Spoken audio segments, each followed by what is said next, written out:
ముఖ్యమంత్రి సహాయ నిధికి ఏపీ సర్పంచుల సంక్షేమ సంఘం 3.92 కోట్లు, పంచాయతీరాజ్ ఛాంబర్ ఏపీ సర్పంచుల సంఘం 7.7 కోట్ల విరాళం.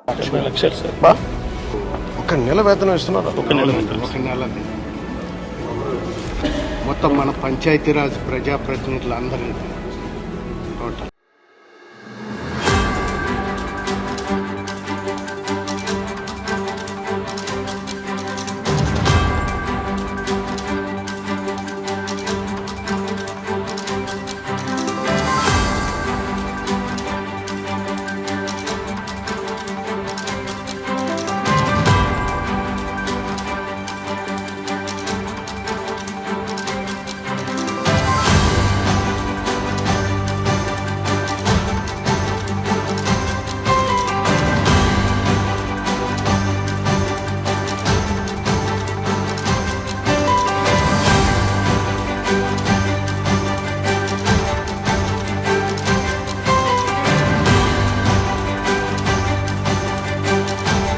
అందరికీ నమస్కారం అండి.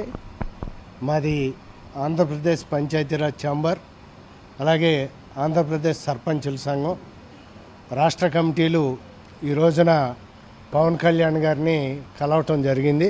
స్వచ్ఛందంగా ఈ రాష్ట్రంలో ఉన్నటువంటి 13,000 మంది సర్పంచులు, 10,000 మంది ఎంపీటీసీలు, 660 మంది ఎంపీపీలు, 660 మంది జెడ్పీటీసీలు, వీళ్ళందరిది కలిపి సుమారు 24,000 మంది.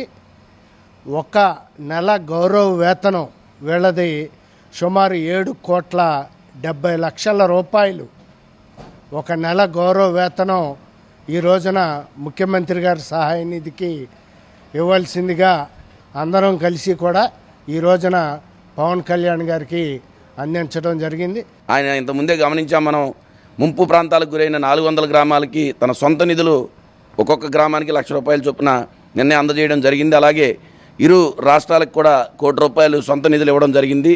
దాన్ని మేము మరి ఇదిగా తీసుకుని మేము కూడా మా పంచాయతీల్లో సర్పంచులందరం కూడా కలిసి మా ఒక నెల గౌరవ వేతనాన్ని ₹4 కోట్ల, అలాగే ఎంపీటీసీలు, జెడ్పీటీసీలు, ఇతర స్థానిక సంస్థల ప్రజాప్రతినిధులు అందరూ కలిసి ₹7,70,00,000 మరి రాష్ట్ర ప్రభుత్వానికి అలాగే ముఖ్యమంత్రి సహాయ నిధికి పవన్ కళ్యాణ్ గారి ద్వారా అందించడం జరిగింది. స్థానిక సంస్థల ప్రజాప్రతినిధుల ఒక నెల గౌరవ వేతనాన్ని మేము పంచాయతీరాజ్ శాఖ మంత్రి గారికి ఇచ్చి ముఖ్యమంత్రి సహాయ నిధికి ఇవ్వవలసిందిగా కోరడం జరిగింది. కాబట్టి వారు కూడా మేము ప్రకటించినటువంటి ఈ ఒక నెల గౌరవ వేతనాన్ని చాలా ఆనందిస్తూ హర్షం వ్యక్తం చేసి అభినందించడం జరిగింది. ఏ రాజకీయ నాయకుడు కూడా సొంత నిధులు వెచ్చించి మరి దేనికి కూడా చేయలేదు. మరి ఈ ఫ్లడ్ సంబంధించిన 400 పంచాయతీలకి మన పవన్ కళ్యాణ్ గారు సొంత నిధులతో ఒక్కొక్క పంచాయతీకి వచ్చి ₹1,00,000 చొప్పున 4 కోట్లు ప్రకటించడం అనేది దేశ చరిత్రలో మరి చాలా గొప్పగా నిలుస్తుందని చెప్పి సందర్భంగా తెలియజేసుకున్నాం. వరదల ప్రభావంగా ఎంతోమంది ఎన్నో గ్రామ పంచాయతీలు పూర్తిగా దెబ్బతిన్న దృష్ట్యా ముఖ్యమంత్రి గారి సహాయ నిధికి గౌరవ